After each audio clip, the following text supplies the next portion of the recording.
প্রতিষ্ঠান হিসাবে বাংলাদেশের এমন কোনো প্রতিষ্ঠান নেই যেটা ক্ষতিগ্রস্ত হয়নি বিগত ফ্যাসিবাদী সরকারের সময়ে। আমিও সরকারের একজন অংশীদার ছিলাম। পুলিশ ফোর্স হোক বা এলিট ফোর্স হোক, যাই হোক, সবাইকে মানবাধিকার সমুন্নত রেখেই কাজ করতে হবে। ফোর্সেসের এই 22তম প্রতিষ্ঠাবার্ষিকী আজকে হচ্ছে, তাতে আমার মনে হয়েছে 2001 সালে আমরা দেশনেত্রী বেগম খালেদা জিয়ার নেতৃত্বে যে সরকার ছিল সেই সময় এটার প্রতিষ্ঠা। আমিও সরকারের একজন অংশীদার ছিলাম। তখন যে উদ্দেশ্যে এই ফোর্স গঠন করা হয়েছিল এবং সেই উদ্দেশ্যেই সেই ফোর্সকে ব্যবহার করা হয়েছিল। আজকে আমি আসার পরে আলাপ করছিলাম সেনাপ্রধানের সাথে যে এটা অ্যাটমের মতো, একটা অ্যাটমকে বিভিন্নভাবে ব্যবহার করা যায়, ডিটারেন্ট হিসেবে ইউজ করা যায়, অনেক সময় নিউক্লিয়ার মেডিসিনে ইউজ করা যায় এবং অ্যাটমিক রিসার্চে মানব সভ্যতার অগ্রগতির জন্য বহুভাবে ব্যবহৃত হচ্ছে বর্তমান সভ্যতায়। কিন্তু এই সভ্যতা বিনাশের জন্যও অ্যাটমকে ব্যবহার করা যায়। ঠিক সেভাবেই বিগত সময়ে নিজস্ব রাজনৈতিক উদ্দেশ্য সাধনে হীন উদ্দেশ্য চরিতার্থ করার কাজে ব্যবহৃত করেছে। সেই ব্যবহারের কারণে ইনস্টিটিউশন হিসাবে র্যাব ক্ষতিগ্রস্ত হয়েছে। ইতোমধ্যে আমি জেনেছি যে পুলিশ ব্যাটালিয়নের অ্যাপিবিএনের একটা আইনের সার্টেন প্রভিশনের আন্ডারে এই ফোর্সকে গঠন করে তাকে এখনো পর্যন্ত পরিচালনা করা হচ্ছে, যেটা অনেকটা বলতে গেলে অ্যাডহক ভিত্তিতে কাজ চালানোর মতো।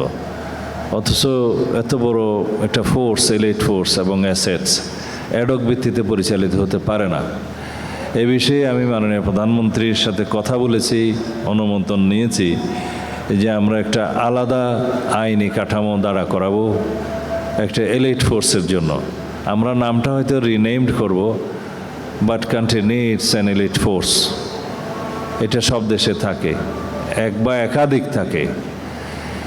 এখন সেই আইনটা রেডি হলে আমরা সেই পার্লামেন্টের উপস্থাপনার আগে সংশ্লিষ্ট সবার সাথে কথা বলবো, আপনাদের সাথে কথা বলবো, বলে সেটার অ্যাকাউন্টেবিলিটি এবং ট্রান্সপারেন্সি আমরা সেখানে এনশিওর করতে চাই। অথরিটি থাকবে, রেসপন্সিবিলিটি থাকবে, তো সুতরাং অ্যাকাউন্টেবিলিটিও থাকতে হবে এবং সেটার ট্রান্সপারেন্সি অবশ্যই মানুষের সামনে দেখাতে হবে। আর হিউম্যান রাইটসের যে বর্তমান স্টেটাস, মানে state of the human rights condition in our country and across the world, globally যে অবস্থা, যে স্ট্যান্ডার্ড, রাইটস বডিগুলোর সাথে সামঞ্জস্য রেখে একটা স্ট্যান্ডার্ড অবস্থানে আমাদের এই আইনটাকে রাখতে হবে। কারণ পুলিশ ফোর্স হোক বা এলিট ফোর্স হোক, যাই হোক, সবাইকে মানবাধিকার সমুন্নত রেখেই কাজ করতে হবে। আবার এটাও ঠিক, আমাদের দেশের যে সামাজিক অবস্থা, মানুষের যে সামাজিক বলবো যে সাংস্কৃতিক অবস্থান, দীর্ঘদিনের চর্চিত যে কালচার, এই সব কিছুর সাথে মিলিয়েও আমাদেরকে চলতে হবে। আগামী দিনে র্যাবের ফোর্সেসকে একটি জনবান্ধব ও দায়িত্বশীল বাহিনী হিসেবে পুনর্গঠন করতে হবে। সেই লক্ষ্য পূরণের জন্য বর্তমান গণতান্ত্রিক সরকার বিভিন্ন পরিকল্পনা গ্রহণ করছে বা আমরা চিন্তা করছি বলতে পারেন। যেমন র্যাব সদস্যদের সক্ষমতা ও দক্ষতা বৃদ্ধির লক্ষ্যে এবং বিভিন্ন অভিযান পরিচালনার সময় আন্তর্জাতিক মানদণ্ড রক্ষা করে ন্যূনতম বল প্রয়োগ, মানবাধিকার প্রশিক্ষণ, অপরাধ দমনে আর্টিফিশিয়াল ইন্টেলিজেন্সের ব্যবহার ইত্যাদি বিষয়ে গুরুত্ব সহকারে প্রশিক্ষণের ব্যবস্থা করা হবে। আমার মনে হয় এই প্রশিক্ষণ অলরেডি আছে, তারপরও এনহ্যান্স করা হবে। পরিবর্তনশীল বিশ্বে অপরাধের ধরন ও কৌশল প্রতিনিয়ত পরিবর্তিত হচ্ছে। বিশেষ করে সাইবার অপরাধ, আন্তর্দেশীয় অপরাধ ও আর্থিক জালিয়াতি ক্রমেই জটিল হয়ে উঠছে। এই প্রেক্ষিতে র্যাব সময়োপযোগী কৌশল গ্রহণের মাধ্যমে নিজেদের সক্ষমতা ও কার্যক্রমকে আরও উন্নত করবে বলে আমি মনে করি। জনগণের সঙ্গে সম্পৃক্ততা বৃদ্ধির মাধ্যমে জন আস্থা অর্জনের উপর বিশেষ গুরুত্ব দেওয়া হবে। মানবাধিকার, আইনের শাসন ও পেশাগত নৈতিকতা বজায় রেখে প্রতিটি অভিযান পরিচালনার মাধ্যমে একটি নিরাপদ ও স্থিতিশীল সমাজ গঠনে র্যাব কার্যকরী ভূমিকা পালন করবে। দুর্গম এলাকায় অত্যন্ত ঝুঁকিপূর্ণ অভিযান পরিচালনার জন্য বিশেষ প্রশিক্ষণ নিশ্চিত করা অত্যন্ত জরুরি। সেই লক্ষ্যে অতি শিগগিরই র্যাব ফোর্সেসের জন্য জঙ্গল সলিমপুরে বিশেষায়িত প্রশিক্ষণ কেন্দ্র প্রতিষ্ঠা করা হবে। আমি আজকে মাননীয় সেনাপ্রধানকে ধন্যবাদ জানাই। জঙ্গল সলিমপুর আমরা যেভাবে উদ্ধার করতে পেরেছি, ওখানে আইনের শাসন প্রতিষ্ঠা করতে পেরেছি, আমাদের হেফাজতে নিয়ে আসতে পেরেছি, এটাই গভর্নমেন্টের জন্য একটা মাইল ফলক। আপনাদের সবার সহযোগিতায় এখানে পুলিশ, র্যাব, বিজিবি সহ আমাদের সকল ফোর্স কাজ করেছে। মিলিটারি ইন্টেলিজেন্স সাপোর্ট এবং হেলিকপ্টার সাপোর্টও আমরা নিয়েছি, উপর থেকে এয়ারফোর্সের সাপোর্টও নিয়েছি। এই সব মিলিয়ে আমরা চেষ্টা করেছি দেশের মানুষের সামনে এইটা দেখাতে যে আমরা যা কিছুই শক্তিশালী সন্ত্রাসী গ্রুপ হোক না কেন, আমরা সেটা অবশ্যই অ্যাড্রেস করব এবং আইনের শাসন প্রতিষ্ঠা করব। সেরকম আমাদের আরও কিছু কিছু জায়গা আছে, সেখানে আমরা যাব এবং দক্ষিণ পশ্চিমাঞ্চলে সমুদ্র উপকূলে কোস্টগার্ডের যে এখন বিরামহীন অভিযান চলছে, সেটা আর একটা উদাহরণ। জঙ্গল সলিমপুরে আমরা 2টা একাডেমি করার পরিকল্পনা করছি, একটা পুলিশের জন্য আর একটা র্যাবের জন্য, এবং যদি জমি পাওয়া যায় আমরা একটা ক্রীড়া কমপ্লেক্সও করব পুলিশ বাহিনীর জন্য।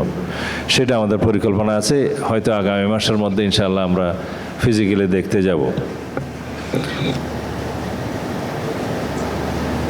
র্যাব ফোর্সেসের স্বচ্ছতা, জবাবদিহিতার নিশ্চিত করার লক্ষ্যে শিগগিরই আইন প্রণয়ন করা হবে, সেটা আগে বলেছি। এখন নতুন উদ্যমে র্যাব দেশের প্রচলিত আইন কানুন মেনে দেশপ্রেম, সততা, নিষ্ঠা, আন্তরিকতা ও জবাবদিহিতার সঙ্গে দেশের আইন শৃঙ্খলা নিয়ন্ত্রণে কাজ করে যাবে, এটা আমাদের সকলেরই প্রত্যাশা। র্যাবের বিরুদ্ধে গুম, খুন, বিচার বহির্ভূত হত্যা, নির্যাতন সহ নানা ধরনের অপরাধমূলক কর্মকাণ্ডে জড়িত থাকার যে কোনো অভিযোগ উত্থাপিত হলে তা যথাযথ প্রক্রিয়ায় আমলে নিয়ে জবাবদিহিতা নিশ্চিত করতে হবে। এই লাইনটা আমি এডিট করে দিয়েছিলাম, কারণ আমি মনে করি না র্যাব এখন সেই কাজে জড়িত। হয়তো অতীতে একটা ফেসিবাদী সরকারের অধীনে অনেক কিছু করতে অনেকে হয়তো অবৈধ আদেশ মানতে বাধ্য হয়েছিল, হতে পারে। কিন্তু ভবিষ্যতে যদি এরকম কোনো কর্মকাণ্ডের কোনো অভিযোগ উত্থাপিত হয়, অবশ্যই সেটা আমরা যথাযথ প্রক্রিয়ায় জবাবদিহিতা নিশ্চিত করব। প্রতিষ্ঠান হিসাবে বাংলাদেশের এমন কোনো প্রতিষ্ঠান নেই যেটা ক্ষতিগ্রস্ত হয়নি বিগত ফেসিবাদী সরকারের সময়ে। কিন্তু প্রতিষ্ঠান সেজন্য দায়ী না। সেই প্রতিষ্ঠানের কিছু কিছু কর্মকর্তা তাদের হাই অ্যাম্বিশনের কারণে হয়তো সেটা করেছে, তারা দায়ী, এবং তাদেরকে সেজন্য অনেককেই আইনের আওতায় আনা হয়েছে, হয়তো আরও অনেককে আনা হবে। কিন্তু প্রতিষ্ঠানের সুনাম অক্ষুণ্ণ রাখতে হবে। সেনাবাহিনী আমাদের গৌরবের জায়গা, গর্বের ধন। কয়েকজন সেনা অফিসারের কর্মকাণ্ডের জন্য পুরো সেনাবাহিনীকে কখনো কলঙ্কিত করা যাবে না, যেটা করার চেষ্টা করা হয়েছে। I am sorry to say. BGB, RAB একই বিষয়। হয়তো র্যাবের নামটা একটু বেশি এসছে, বেশিভাবে ব্যবহৃত হয়েছে। কোনো ফোর্সেই, কোনো ইনস্টিটিউশনই আইনের বাইরে নয়, তারা নিজস্ব আইন দিয়ে পরিচালিত হয় এবং আইন অনুসারে চলবে। যারা যারা ইনস্টিটিউশনের মান ক্ষুণ্ণ করবে এবং ইনস্টিটিউশনের সুনাম ভঙ্গ হয়, সুনাম ক্ষুণ্ণ হয়, সেরকম কোনো কর্মকাণ্ডে জড়িত থাকবে, আমি মনে করি সেই ইনস্টিটিউশনের প্রধানের দায়িত্ব হচ্ছে তাদেরকে আইনের আওতায় নিয়ে আসা অথবা নিজস্ব আইনে তাদের বিচার করা। তো সেজন্য যেহেতু ডিফেন্স ফোর্সের জন্য আলাদা আইন আছে, তারা সেইভাবে পরিচালিত হবে। সব ফোর্সেসের জন্য যেখানে যেভাবে আইন করা আছে সেভাবে থাকবে। আর্মি অ্যাক্ট অনুসারে আর্মি চলবে। এখন সেই দায়িত্ব প্রত্যেক প্রতিষ্ঠানের প্রধানকে নিতে হবে।